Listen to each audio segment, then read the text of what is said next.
'Di ba meron po kasi mga Facebook pages na hindi naman talaga mukha nung personalidad o mukha nung tao ang mismo nagpapakalat ng fake news. Gumagamit sila ng dummy accounts.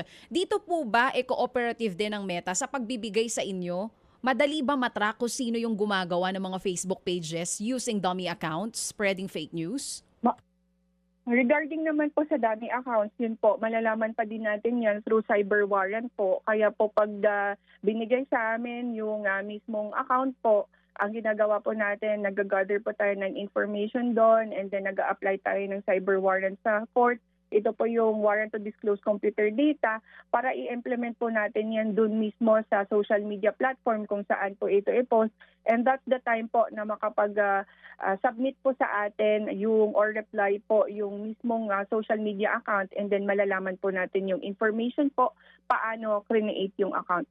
It includes yung number, yung name, yung address po nung account na ito. So nahuhuli pa rin, wala silang kawala kahit dummy account ang gamit nila?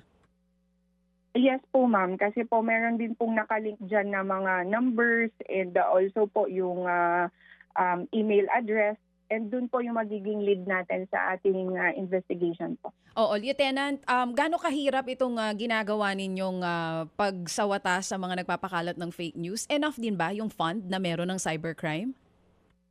Very challenging po itong pag-identify natin ng mga perpetrators po, especially po pag gumagamit sila ng mga dummy accounts. But through ating collaboration and partnership po sa government agencies and ating mga local and foreign partners po, nagagawa naman po natin yung ating mission and vision po na makapag-file ng case. Regarding naman po sa fund, yes po, may funds naman po ang PNP sa pagsagawa natin ng investigation at operation po, ma'am. Kaya po marami din tayong nahuhuli po. Lieutenant, for 2026, magkano ang budget allocation for cybercrime na nakatutok sa paglaban po sa fake news?